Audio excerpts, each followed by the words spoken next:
ராஜாக்களின் முதலாம் புஸ்தகம் 16ஆம் அதிகாரம். பாஷாவுக்கு விரோதமாக கர்த்தருடைய வார்த்தை ஆனானியின் குமாரனாகிய எகுவுக்கு உண்டாயிற்று. அவர், நான் உன்னை தூளிலிருந்து உயர்த்தி உன்னை என் ஜனமாகிய இஸ்ரவேலின் மேல் தலைவனாக வைத்திருக்கையில் நீ யெரொபெயாமின் வழியிலே நடந்து என் ஜனமாகிய இஸ்ரவேல் தங்கள் பாவங்களால் எனக்கு கோபம் உண்டாக்கும்படி அவர்களை பாவம் செய்ய பண்ணுகிறபடியினால், இதோ நான் பாஷாவின் பின்னடியாரையும் அவன் வீட்டாரின் பின்னடியாரையும் அழித்து போட்டு உன் வீட்டை நேபாத்தின் குமாரனாகிய யெரொபெயாமின் வீட்டை போல ஆக்குவேன். பாஷாவின் சந்ததியிலே பட்டணத்தில் சாகிறவனை நாய்கள் தின்னும், வெளியிலே சாகிறவனை ஆகாயத்து பறவைகள் தின்னும் என்றார். பாஷாவின் மற்ற வர்த்தமானங்களும் அவன் செய்ததும் அவனுடைய வல்லமையும் இஸ்ரவேல் ராஜாக்களின் நாளாகம புஸ்தகத்தில் அல்லவோ எழுதியிருக்கிறது. பாஷா தன் பிதாக்களோட நித்திரையடைந்து திர்சாவில் அடக்கம் பண்ணப்பட்டான். அவன் குமாரனாகிய ஏலா அவன் ஸ்தானத்தில் ராஜாவானான். பாஷா தன் கைகளின் செய்கையால் கர்த்தருக்கு கோபம் உண்டாக்கி அவர் பார்வைக்கு செய்த எல்லா பொல்லாப்பின் நிமித்தமும் அவன் யெரொபெயாமின் வீட்டாரை வெட்டி போட்டது நிமித்தமும் இவர்களைப் போல் ஆவான் என்று அவனுக்கும் அவன் வீட்டுக்கும் விரோதமாக ஆனானியின் குமாரனாகிய எகு என்னும் தீர்க்கதரிசியினால் கர்த்தருடைய வார்த்தை பின்னும் உண்டாயிற்று. யூதாவின் ராஜாவான ஆசாவின் 26ஆம் வருஷத்திலே பாசாவின் குமாரனாகிய ஏலா இஸ்ரவேலின் மேல் திர்சாவிலே ராஜாவாகி 2 வருஷம் அரசாண்டான். ரதங்களில் பாதி பங்குக்கு தலைவனாகிய சிம்ரி என்னும் அவன் ஊழியக்காரன் அவனுக்கு விரோதமாய் கட்டுப்பாடு பண்ணி அவன் திர்சாவிலே அவ்விடத்து அரண்மனை உக்கிரானக்காரனாகிய அர்சாவின் வீட்டிலே குடித்து வெறி கொண்டிருக்கையில் சிம்ரி உள்ளே புகுந்து யூதாவின் ராஜாவாகிய ஆசாவின் 27ஆம் வருஷத்தில் அவனை வெட்டி கொன்று போட்டு அவன் ஸ்தானத்தில் ராஜாவானான். அவன் ராஜாவாகி சிங்காசனத்தின் மேல் உட்கார்ந்த போது அவன் பாஷாவின் வீட்டாரை எல்லாம் வெட்டி போட்டான். அவன் இனத்தாரையாகிலும் அவன் சிநேகிதரையாகிலும் சுவரில் நீர்விடும் ஒரு நாயையாகிலும் அவன் உயிரோடே வைக்கவில்லை. அப்படியே பாஷாவும் அவன் குமாரனாகிய ஏலாவும் தங்கள் வீணான விக்கிரகங்களினாலே இஸ்ரவேலின் தேவனாகிய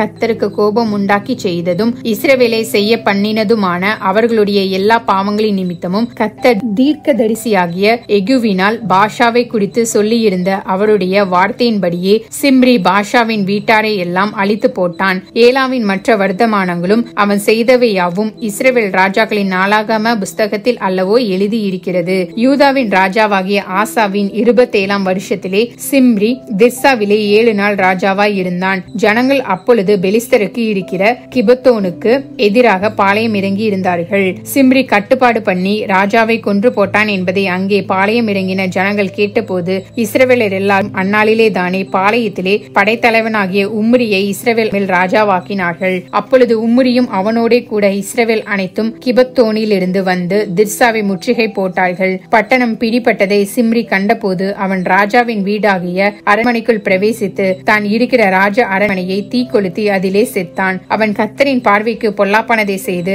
யெரொபெயாமின் வழியிலும் அவன் இஸ்ரவேலை பாவம் செய்ய பண்ணின அவன் பாவத்திலும் நடந்ததினால் கட்டி கொண்ட அவனுடைய பாவங்களின் நிமித்தம் அப்படி நடந்தது.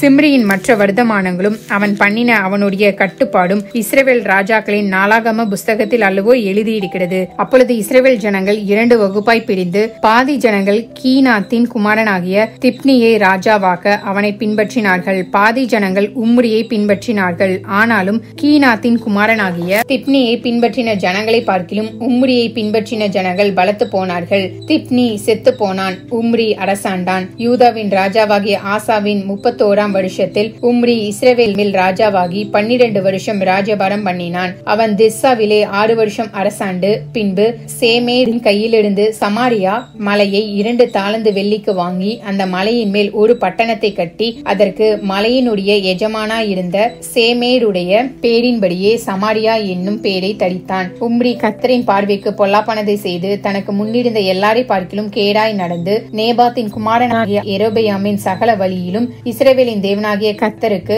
தங்கள் வீணான விக்கிரகங்களாலே கோபம் மூட்டும்படியாய் இஸ்ரவேலை பாவம் செய்ய பண்ணின அவனுடைய பாவங்களிலும் நடந்தான். உம்ரி செய்த அவனுடைய மற்ற வர்த்தமானங்களும் அவன் காண்பித்த வல்லமையும் இஸ்ரவேல் ராஜாக்களின் நாளாகம புஸ்தகத்தில் அல்லவோ எழுதியிருக்கிறது. உம்ரி தன் பிதாக்களோட நித்திரை அடைந்து சமாரியாவிலே அடக்கம் பண்ணப்பட்டான். அவன் குமாரனாகிய ஆகாப் அவன் ஸ்தானத்தில் ராஜாவானான். யூதாவின் ராஜாவாகிய ஆசாவின் 38ஆம் வருஷத்தில் உம்ரியின் குமாரனாகிய ஆகாப் இஸ்ரவேலின் மேல் ராஜாவாகி சமாரியாவில் இஸ்ரவேலின் மேல் 22 வருஷம் ராஜ்யபாரம் பண்ணினான். உம்ரியின் குமாரனாகிய ஆகாப் தனக்கு முன்னிருந்த எல்லாரை பார்க்கிலும் கர்த்தரின் பார்வைக்கு பொல்லாப்பானதை செய்தான். நேபாத்தின் குமாரனாகிய யெரொபெயாமின் பாவங்களில் நடப்பது அவனுக்கு கொஞ்ச காரியம் என்று நினைத்தார் போல் அவன் சீதோனியரின் ராஜாவாகிய ஏத் பாகாலின் குமாரத்தி எசபேலை விவாகம் பண்ணினதும் அல்லாமல் அவன் போய் பாகாலையும் சேவித்து அதை பணிந்து கொண்டு தான் சமாரியாவிலே கட்டின பாகாலின் கோவிலில் பாகாலுக்கு பலிபீடத்தை எடுப்பித்தான். ஆகாப் ஒரு விக்கிரத்தோப்பையும் வைத்து இஸ்ரவேலின் தேவனாகிய கர்த்தருக்கு கோபம் உண்டாக்கும்படிக்கு தனக்கு முன்னிருந்த இஸ்ரவேலின் ராஜாக்கள் எல்லாம்